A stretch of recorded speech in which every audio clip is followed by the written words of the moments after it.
আসসালামু আলাইকুম বন্ধুরা, চলে এসেছি প্রতিদিনের মতো নতুন এক রেসিপি নিয়ে। আমার এই ছোট্ট চ্যানেলে তোমাদেরকে অনেক অনেক স্বাগত জানিয়ে আজকে রেসিপি শুরু করছি বন্ধুরা। তো আজকে আমি ফিরনি রেসিপি তোমাদের সঙ্গে শেয়ার করব। আশা করছি বন্ধুরা খুবই ভালো লাগবে তোমাদেরকে আজকের রেসিপি। শুরু থেকে শেষ পর্যন্ত আমাদের সঙ্গে থাকো। তাহলে চলো আজকের রেসিপি শুরু করে দিই বন্ধুরা। ফিরনি রান্না করার জন্যে চুলায় কড়াটা দিয়েছি। আর এইখানে দেখো আমি 1 লিটার গরুর দুধ সসপ্যানে জাল করে নিয়েছে আগেই। সেই জাল করা দুধটা কড়াই দিয়ে দিব। তো বন্ধুরা দেখো, ফিরনি রান্না করার জন্য দুধটা তো কড়াই দিয়ে দিয়েছি। আর এইখানে গোবিন্দভোগ চাল 2 থেকে 3 বার জল পাল্টে ভালো করে ধুয়ে নিয়েছি। গরম দুধে চালটা দিয়ে দিব।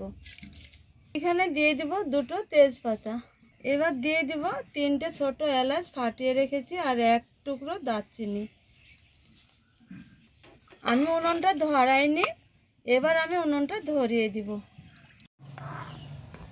তো বন্ধুরা দেখো, ফিরনিটা ফুটেছে।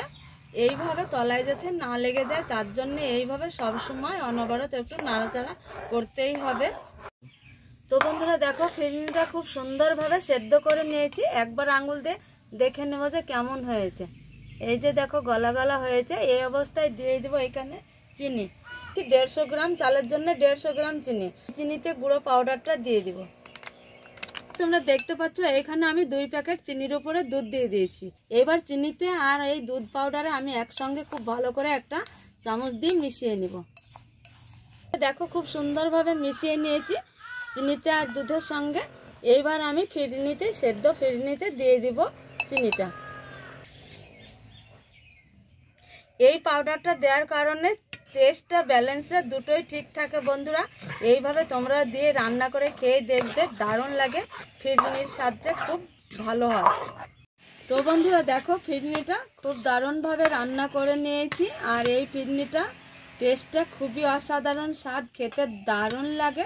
একবার যদি এইভাবে রান্না করে ঘরের মানুষদের খাও তো সকলে বারবার বায়না করবে বন্ধুরা। আর দেখো গলা গলা ভাব হয়েছে। এবার এইখানে ডেকোরেশনের জন্য দিয়ে দেব একটু সামান্য কাঠবাদাম। বাদাম আমি ছুরি দিয়ে ছোট ছোট করে কেটে নিয়েছি, ডেকোরেশন করে নেব। খেতে দারুণ লাগে, ব্যালেন্সটাও ঠিক থাকে, স্বাদটাও আসে বন্ধুরা। দেখো এইভাবে দিয়ে দিব।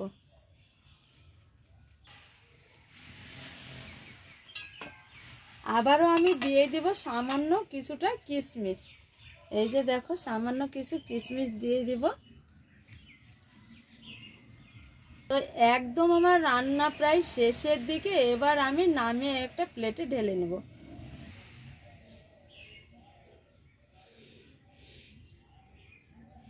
দেখো ফিরনিটা দেখে কত লোভ হচ্ছে আর জিভে জল আসবে বন্ধুরা।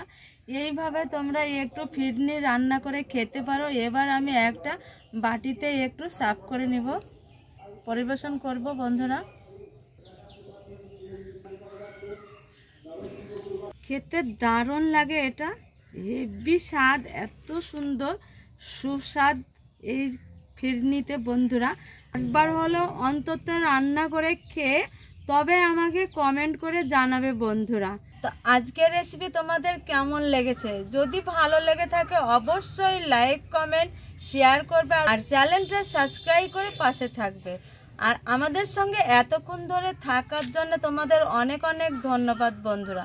আজকের রেসিপি এই পর্যন্ত, এখানেই শেষ করছি। তোমাদের টাটা।